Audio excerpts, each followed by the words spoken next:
Hi there, students. A poisoned chalice.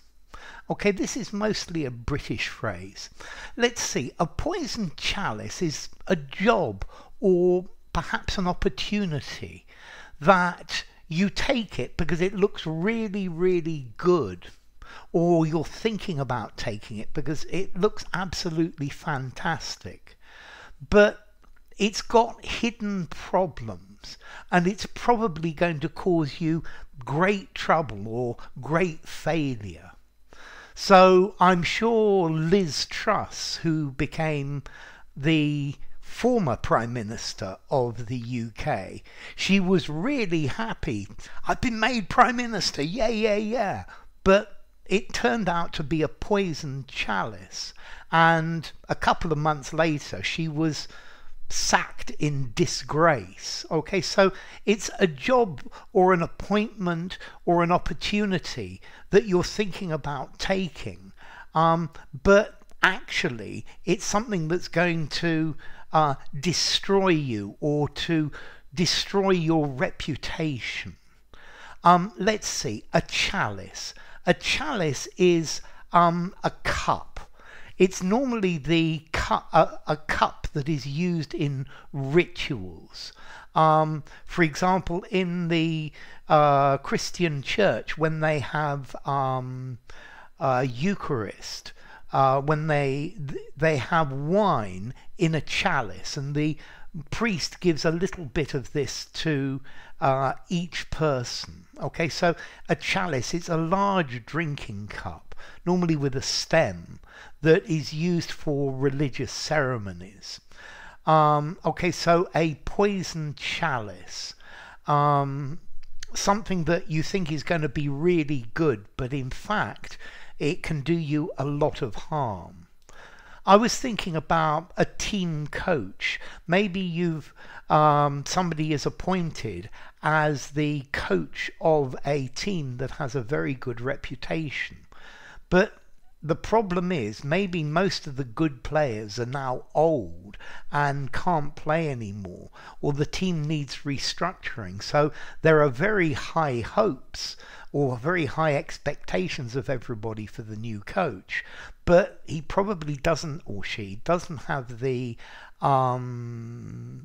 players to realize that expectation, and therefore everybody's really angry with him when they don't win.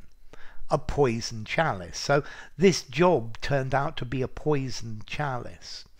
I was appointed the manager of the shop, which I thought was great, but it turned out that it was really difficult because all of the people working in the shop were my friends, and it turned out to be a poisoned chalice because I had to tell them what to do, and my friends got angry with me. They stopped liking me, yeah, because, well, I had to do my job.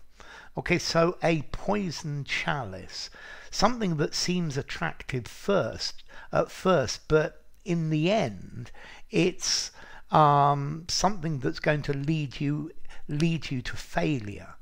Yeah, this very often happens with when you take a new job, but there are lots of problems that nobody has explained to you, and you hadn't foreseen these problems in the past. Okay, so yeah, it can be very good to be promoted to a very important position, but it could also be a poisoned chalice. Yeah, it could be like drinking poison. It's bad for you. It's going to kill you. It's going to destroy your reputation. So let's see, formality. Well, first of all, I should point out that this phrase, a poisoned chalice, is mostly British. I'm not sure the Americans use it, but it's a very nice metaphor.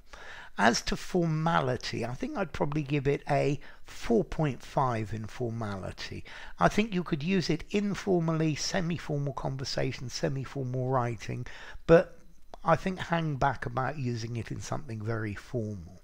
And then the idea of, or the origin, is drinking from a poisoned cup.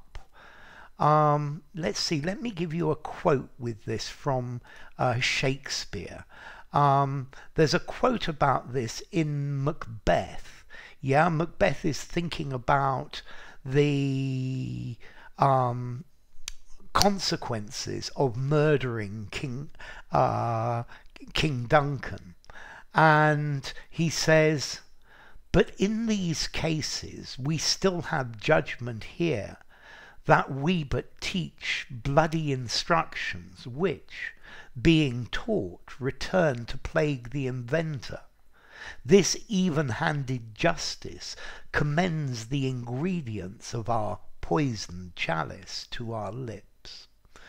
Okay, so yes, Macbeth did something bad. He killed the king. He became king, but that was a poisoned chalice, because that was the end of him. So, enough. If you enjoyed the video, give it a rating, subscribe to my channel, and I will see you soon. Bye for now. Poisoned Chalice.